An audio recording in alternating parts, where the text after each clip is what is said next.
국회는 국회법을 지켜야 합니다. 그리고 일을 해야 합니다. 국민의힘은 즉시 원구성 절차에 협조하십시오. 어제 국회의장께서 양당의 상임위 명단 제출을 요청했습니다.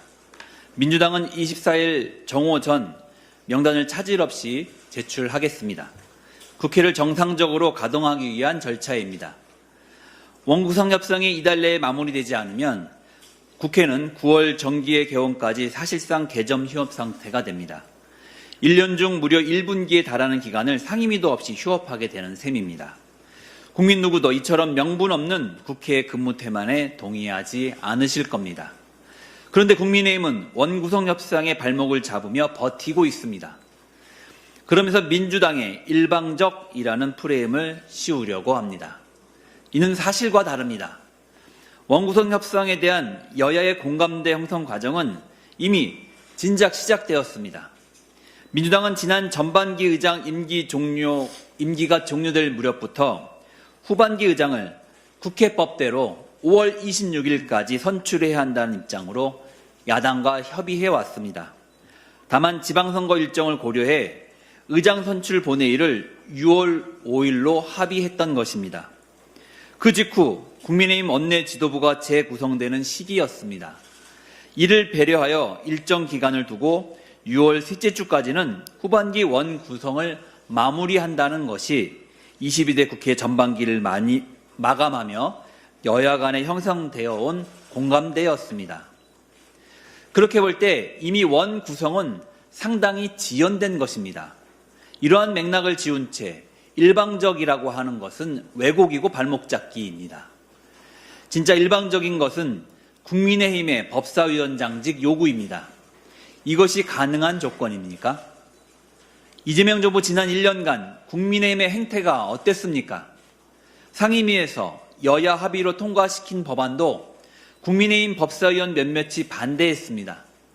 그리고는 법사위 반대를 이유로 본회의 상정을 막았습니다.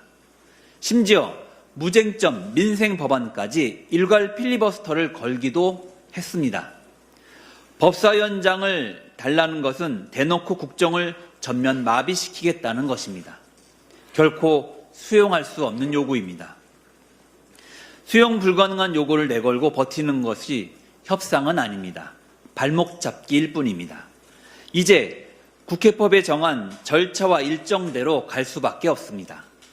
더 이상 관행이라는 이유로 국회의 근무 태만을 방치해서는 안 될 것입니다.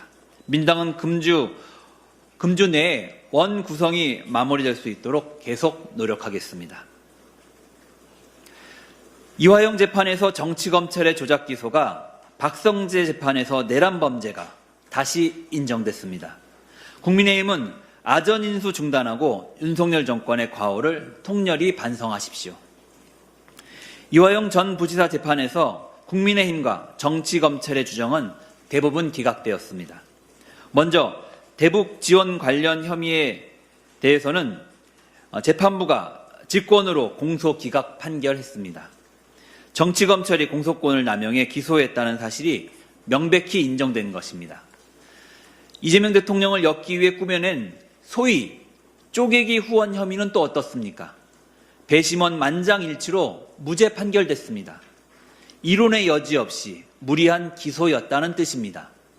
반면 연어술파티 증언에 대한 판결에선 배심원단의 의견이 팽팽했습니다. 2심에서는 술파티 관련 증언과 거짓말 탐지기 결과 등이 반드시 반영될 여지가 큽니다. 그런데도 국민의힘과 정치검찰은 이 부분만 앞세워 떳떳한 척하고 있습니다. 참으로 볼썽사납습니다.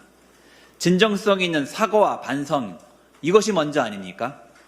어제 있었던 박성재 판결에 대해서도 마찬가지입니다. 내란에 가담한 윤석열 정권의 법무부 장관이 법정 구속됐습니다. 형량은 특검 구형보다도 높은 25년형이었습니다. 얼마나 부끄럽고 비극적인 일입니까? 당연히 국민의힘이 책임을 통감하며 입장을 밝혀야 마땅한 것 아닙니까? 국민의힘은 명심하십시오. 윤석열 검찰 정권의 정적 죽이기와 그 정점인 친위 쿠데타는 역사적 중죄입니다. 침묵과 뻔뻔함으로는 죄를 면할 수 없습니다. 윤석열 정권의 가오에 책임지고 국민 앞에 사죄하기를 강력히 촉구합니다.